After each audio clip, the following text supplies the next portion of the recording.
ನಮಸ್ಕಾರ. ನಾನು HR ಪ್ರಭಾಕರ್. ಇವತ್ತು ನಾನು ನಿಮಗೆ ತಿಳಿಸಿಕೊಡುವಂಥ ವಿಚಾರ ಸೇವಿಂಗ್ಸ್.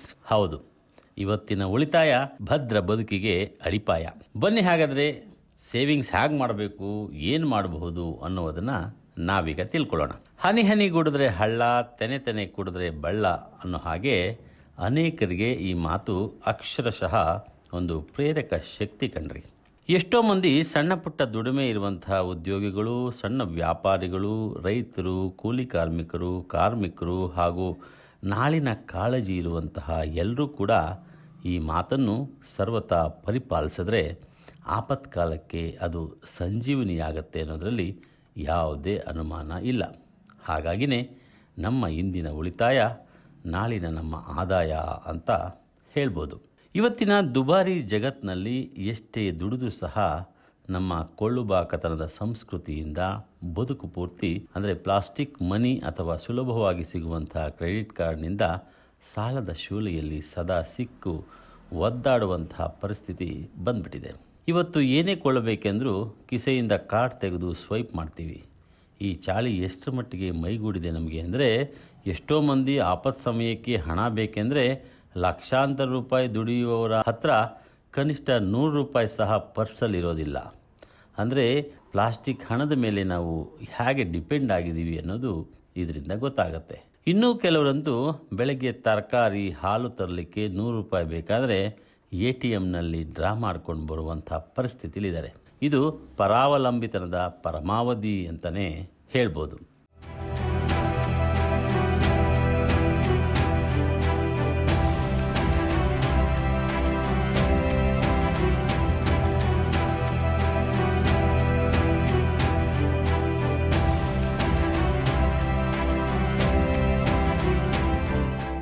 ನಾನು ಚಿಕ್ಕವನಿದ್ದಾಗ ತಿಂಗಳಿಗೊಮ್ಮೆ ಬರ್ತಿದ್ದ ಸಂಬಳವನ್ನು ಅಪ್ಪ ತಂದು ಇಡೀ ತಿಂಗಳು ಸಂಸಾರ ನಿಭಾಯಿಸಲಿಕ್ಕೆ ಅಮ್ಮನ ಕೈ ಕೊಟ್ಟರೆ ಅದನ್ನು ನೋಡುವುದು ಮತ್ತು ಪದೇ ಪದೇ ಆ ಹಣವನ್ನು ಎಣಿಸೋದು ನನಗೆ ತುಂಬ ಖುಷಿ ವಿಷಯ ಆಗಿತ್ತು. ಸ್ನೇಹಿತರ ಮುಂದೆ ಹಣವನ್ನು ಎಷ್ಟು ಜೋರಾಗಿ ಎಣಿಸ್ತೀನಿ ಗೊತ್ತಾ ಅಂತ ಜಂಬ ಕೊಚ್ಕೊಳ್ತಿದ್ದೆ.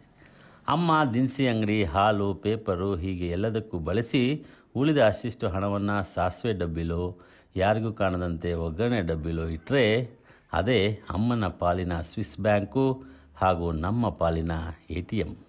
ಹೌದು, ಅಪ್ಪ ಕೂಡ ತುರ್ತಿಗಾಗಿ ಹಣ ಬೇಕಿದ್ದರೆ ಕೇಳ್ತಿದ್ದದ್ದು ಅಮ್ಮನನ್ನೇ. ಅಮ್ಮ ಬರೀ ಗೃಹ ಮಂತ್ರಿ ಮಾತ್ರ ಆಗಿರದೆ ಹಣಕಾಸು ಮಂತ್ರಿಯೂ ಆಗಿದ್ದರು.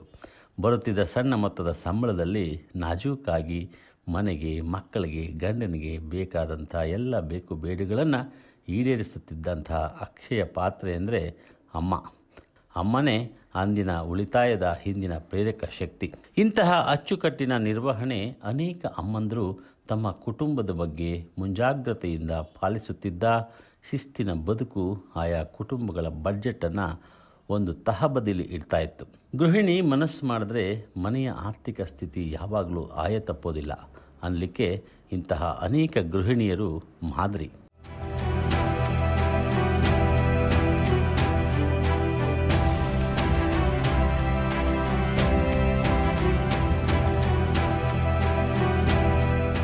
ಇಂದು ಸಹ ಸ್ತ್ರೀ ಶಕ್ತಿ ಗುಂಪುಗಳ ಮೂಲಕ ಅನೇಕ ಮಹಿಳೆಯರು ಹಣ ಉಳಿತಾಯ ಮಾಡುವುದರ ಜೊತೆಗೆ ಸಣ್ಣಪುಟ್ಟ ಕೆಲಸಗಳನ್ನು ಮಾಡ್ತಾ ಸಂಸಾರದ ಆರ್ಥಿಕ ಹೊರೆಯನ್ನು ನಿಭಾಯಿಸೋದರಲ್ಲಿ ಸಫಲರಾಗ್ತಾ ಇದ್ದಾರೆ.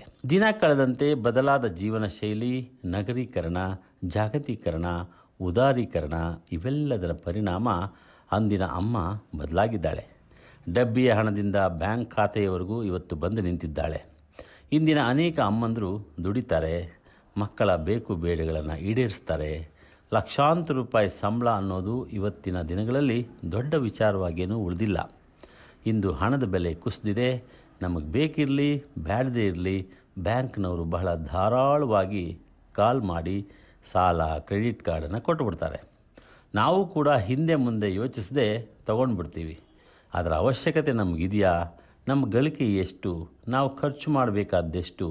ಮತ್ತು ನಮ್ಮ ಗಳಿಕೆಯ ಎಷ್ಟು ಪ್ರಮಾಣ ನಾಳೆಗಾಗಿ ಅಂದರೆ ಫ್ಯೂಚರ್ಗೋಸ್ಕರ ಕೂಡಿಡಬೇಕು ಅಥವಾ ಎಮರ್ಜೆನ್ಸಿಗೋಸ್ಕರ ಕೂಡಿಡಬೇಕು ಅನ್ನುವಂತಹ ಸಣ್ಣ ವಿಚಾರವನ್ನು ಮಾಡದೆ ದುಂದು ವೆಚ್ಚ ಮಾಡಿಬಿಡ್ತೇವೆ. ಆರ್ಥಿಕ ಸಂಕಷ್ಟ ಅಥವಾ ಫಿನಾನ್ಷಿಯಲ್ ಕ್ರೈಸಿಸ್ ಬಂದಾಗ ಅಧೀರರಾಗ್ಬಿಡ್ತೀವಿ, ಪೇಚಾಡ್ತೇವೆ, ವಿಲ ವಿಲ ಅಂತ ಒದ್ದಾಡ್ಬಿಡ್ತೇವೆ. ಹಣ ಯಾರ ಬಳಿ ಉಳಿಯೋದಿಲ್ಲ ಸರಿ, ಆದರೆ ಸಮಯ ಕಳೆದಂತೆ ಕೈಯಲ್ಲಿದ್ದ ಹಣ ಖಾಲಿ ಆಗಿಬಿಡುತ್ತೆ. ಜಾಗರೂಕರಾಗಿ ಒಂದಷ್ಟು ಚಿನ್ನ, ಆಸ್ತಿ ಪಾಸ್ತಿಗಳ ಮೇಲೆ ಎಚ್ಚರಿಕೆಯಿಂದ ಹಣ ಹೂಡಿದ್ರೆ ಮುಂದೊಂದು ದಿನ ಖಂಡಿತ ಅದು ನಮ್ಮ ಕೈ ಹಿಡಿಯುತ್ತೆ.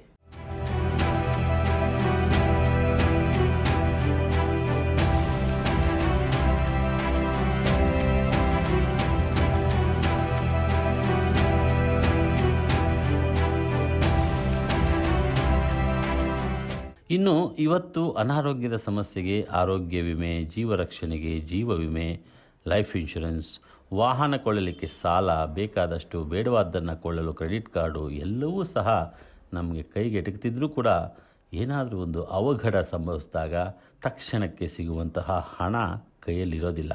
ಕಾರಣ ಇರುವ ಸಾಲಗಳನ್ನು ತೀರಿಸೋದ್ರಲ್ಲಿ ನಾವು ಹೈರಾಣಾಗಿಬಿಟ್ಟಿರ್ತೇವೆ. ಗಳಿಸಿದ್ರಲ್ಲಿ ಉಳಿಸಿದ್ದೆಷ್ಟು ಅನ್ನೋದು ಬಹಳ ಮುಖ್ಯ. ನಾವು ಎಷ್ಟು ಅರ್ನ್ ಮಾಡ್ತೀವಿ, ಎಷ್ಟು ಸೇವಿಂಗ್ಸ್ ಮಾಡ್ತೀವಿ ಅನ್ನೋದು ನಾವು ಗಮನಿಸಬೇಕು. ಇಲ್ಲಿ ನಾವು ದುಡಿದಂತಹ ಒಂದಷ್ಟು ಅಂಶವನ್ನು ಉಳಿತಾಯ ಮಾಡಿದಾಗ ಮಾತ್ರ ತಕ್ಷಣಕ್ಕೆ ನಮಗೆ ಹಣ ಬೇಕು ಅಂದಾಗ ಅದು ಕೈಗೆ ಸಿಗುತ್ತೆ. ಉದಾಹರಣೆಗೆ, ಪ್ರತಿ ತಿಂಗಳು ಕಂತು ಕಟ್ಟುವಂತಹ ಒಂದು ಪೋಸ್ಟ್ ಆಫೀಸ್ ಅಥವಾ ಬ್ಯಾಂಕ್ನಲ್ಲಿ ರಿಕರಿಂಗ್ ಡೆಪಾಸಿಟ್ ತೆರೆದು ಕೈಲಾದಷ್ಟು ತುಂಬ್ತಾ ಹೋಗ್ಬೋದು. ಒಂದಷ್ಟು ಕಡಿಮೆ ಅವಧಿಯ ಬಾಂಡ್ಗಳಲ್ಲಿ ಹಣ ಹೂಡ್ಬೋದು, ಅಥವಾ ಹಣವನ್ನು ಫಿಕ್ಸೆಡ್ ಡೆಪಾಸಿಟ್ ಇಟ್ಟಿರಬಹುದು. ಇವೆಲ್ಲವೂ ಕೂಡ ಬೇಕೆಂದಾಗ ಸಿಗುವಂಥದ್ದು. ಖರ್ಚು ವೆಚ್ಚಗಳು ಯಾವ ರೀತಿಯದ್ದು ಅನ್ನೋದ್ರ ಮೇಲೆ ನಾವು ಹೂಡಿಕೆ ಮಾಡಬಹುದು. ಇಲ್ಲಿ ನಮ್ಮ ಇನ್ಕಮ್ ಕೂಡ ಹೇಗಿರುತ್ತೆ ಅನ್ನೋದನ್ನು ನಾವು ನೋಡಿ ಅದರ ಇತಿಮಿತಿಯಲ್ಲಿ ಮಾಡಬೇಕಾಗತ್ತೆ. ಇದೆಲ್ಲದಕ್ಕೂ ಬೇಕಾಗಿರೋದು ಉಳಿತಾಯ ಮಾಡಬೇಕು ಅನ್ನುವಂತಹ ಇಚ್ಛಾಶಕ್ತಿ. ಹೌದು, ಇಂದು ಆಸೆ ಬುರುಕುತನ ಹೆಚ್ಚಾಗಿರುವುದರಿಂದ ಸುರಕ್ಷಿತವಾಗಿ ಹಣ ಇಟ್ಕೊಂಡು ಪ್ರಾಮಾಣಿಕವಾಗಿ ನಮ್ಮ ಖಾತೆಗೆ ಬಡ್ಡಿ ವರ್ಗಾಯಿಸುವ ಬ್ಯಾಂಕ್ಗಳಿಗೆ ನಾವು ಹೋಗದೆ ಕೆಲವೇ ದಿನಗಳಲ್ಲಿ ನಿಮ್ಮ ಹಣಕ್ಕೆ ದುಪ್ಪಟ್ಟು ಕೊಡ್ತೇವೆ ಅನ್ನುವ ಬೋಗಸ್ ಕಂಪನಿಗಳಲ್ಲಿ ನಾವು ಹಣ ಹೂಡಿ ಕಳ್ಕೊಳ್ತಾ ಇದ್ದೇವೆ. ಇದು ಮನುಷ್ಯನ ದುರಾಸೆಗೆ ಹಿಡಿದಂತಹ ಕನ್ನಡಿ. ಒಂದು ವಿಚಾರವನ್ನು ನಾವು ಗಮನಿಸಬೇಕು.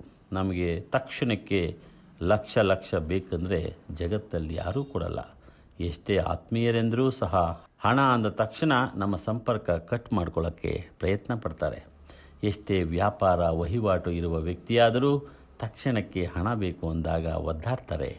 ಇಂತಹ ಸಂದರ್ಭಕ್ಕಾಗಿಯೇ ಒಂದಷ್ಟು ಹಣವನ್ನು ನಾವು ಉಳಿತಾಯ ಮಾಡಲೇಬೇಕಾಗಿದೆ.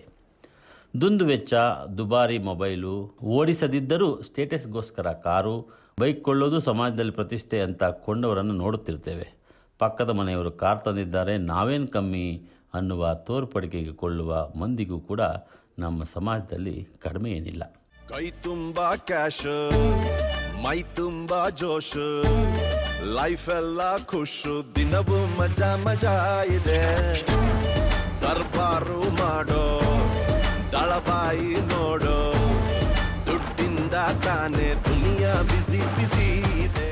ಇವು ನಿಜಕ್ಕೂ ಆರ್ಥಿಕ ಸಂಕಷ್ಟಕ್ಕೆ ನಮ್ಮನ್ನು ತಳ್ಳುತ್ತೆ.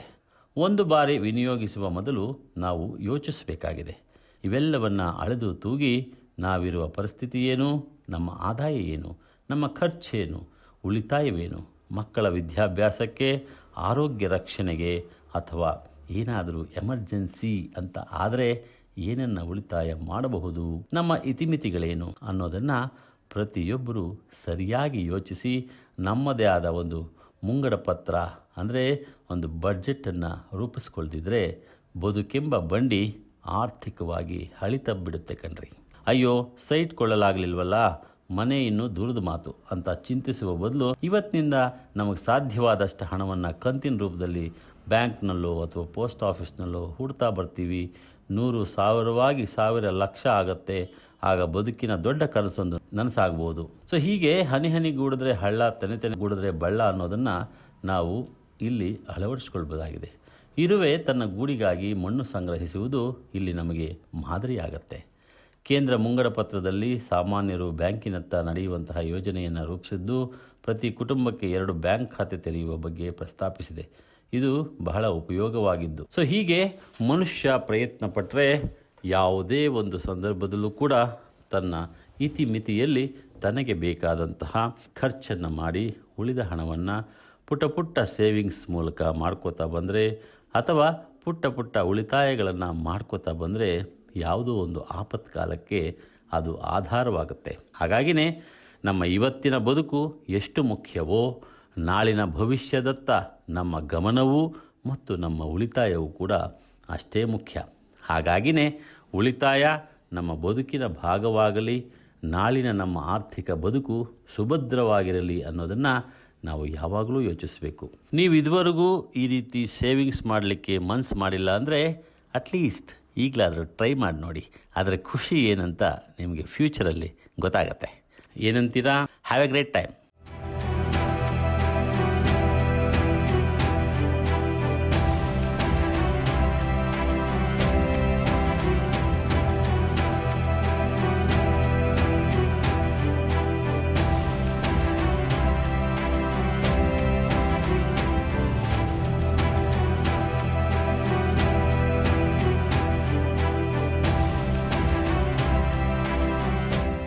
For more programs, kindly subscribe Sakkas Sudhi on YouTube channel and follow us Facebook, Twitter and Instagram.